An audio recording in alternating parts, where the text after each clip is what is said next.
Howdy, Immortalium here, and today I'm going to be reviewing Atomcat by Atomcat. Now, for those of you eagle-eyed for this cover, you'll notice, oh, of course, this must be Atomcat right here. But who's this character right up here?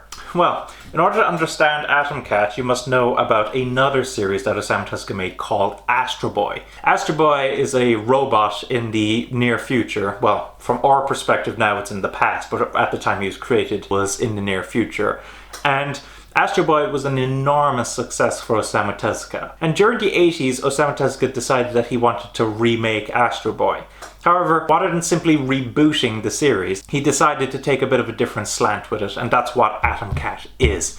So let's get started with this story. So what is the story of Atomcat? Atomcat, interestingly, opens up with an excerpt from the original Astro Boy. And you might be confused for a bit, but it turns out that it's actually a father and son reading the Astro Boy manga together. The son's name is Tsugio, and Tsugio is being bullied at school. And one day when he's being bullied, he comes across an abandoned cat. And he takes the cat home and tries to take care of it, and it causes an enormous amount of trouble at home, and the parents demand that he abandon the cat. He takes the cat with him on a bike ride. As he's riding on his bike, he actually gets hit by a vehicle. Interestingly, this vehicle is being driven by aliens. These aliens came to Earth for holidays, and they notice that the boy is relatively unharmed, but the cat is dead. And they decide that they need to repair the cat because they're afraid of causing any kind of commotion. However, they don't know anything about a cat's biology, and so they're reliant on the memories of Tsugio. However, Tsugio's memories is interspersed with his memories of Astro Boy. And so these aliens mistake this cat for being Astro Boy, and so they give him all of Astro Boy's powers: super strength, the ability to fly, machine guns, etc, etc. And when Tsugio wakes up, he quickly realizes that this cat has been transformed into Astro Boy. And the cat helps him defeat the bullies, the cat becomes a hero, and that's how the story begins. Now, with regards to the stories themselves, they are episodic. However, they tend to open up with an excerpt from the original Astro Boy, and typically the excerpt kind of feeds into the story in some shape or form, maybe taking one of the themes or ideas or segments from the story. I'm not going to lie here, I'm not a particularly big fan of this series. In fact, I would even go so far as to say that of all the Osamu Tezuka titles I have read, this is my least favorite. There's a couple of reasons for that, and I think the main reason is the lack of substance. The stories themselves are so typical and tropey that I just find myself quite disinterested in them. You know, like for instance, the cat comes across a romantic interest, the cat comes across some bad guys. It's just so been there, done that. And you might think to yourself, hang on, Immortalium, you're being unnecessarily harsh on this series. This series was clearly made for kids, right? You can't judge this compared to so many of other Osamu Tezuka titles. And that's where I say, I think you're wrong. Osamu Tezuka has made a lot of children's series. In fact, as proven within this series, Astro Boy itself was a children's series. And I'm not the biggest fan of Astro Boy. I think the level of quality of Astro Boy is quite erratic.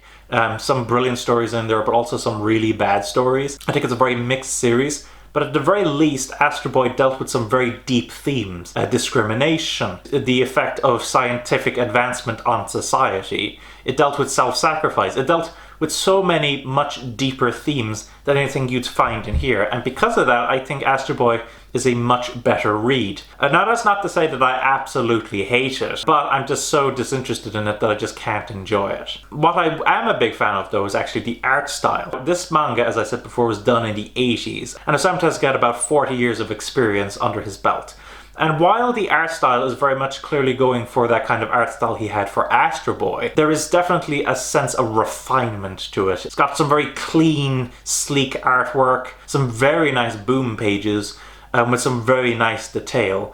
I do think that the artwork for this series is quite nice. Now, as I said, it is very heavily based off of the artwork he did for Astro Boy, so it's not quite at that realistic stage that he produced for many of his later titles.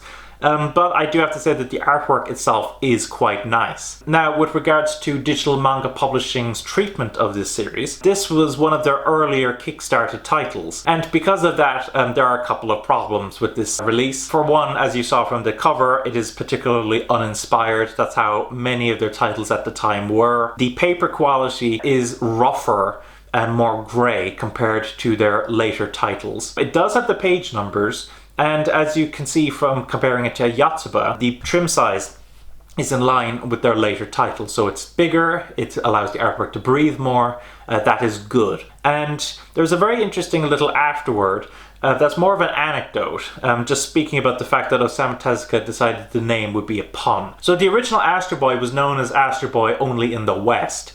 In Japan, it was known as Tetsuwan Atomu, or Mighty Atom. And he decided to name this series Atomcat. You'll notice looking at the cover that there's a dot in between the A and the T because it's a pun. It's Atomcat, as in like a boy cat, which Osamu Tezuka found so funny. He explains that in his little afterword after you read the story, and that is some nice little information that you get from there, but nothing of like particularly big substance. So overall, what are my thoughts on Atomcat? It's not absolutely terrible, but I do think that this is the worst thing that I've read from Osamu Tezuka. And that's just because of how lacking in substance it is. It is such a typical kids manga with none of the substance in earlier Osamu Tezuka kids titles. It just doesn't do anything for me. Now, if you're an Osamu Tezuka fan like me, you're gonna pick this up as a completionist. But for people who are interested in trying out Osamu Tezuka for the first time, I just can't recommend this to you. There's so much other better Osamu Tezuka titles. I just can't see why this would be one of your first reads. And so overall, I have to say, unless you're a particularly big Osamu Tezuka fan like me, wanting to collect all of his works, I just think that you should give this a skip. I just don't think it's particularly good. So that was my review of Atomcat. Thanks for watching. Don't forget to comment, rate, subscribe, and bye-bye.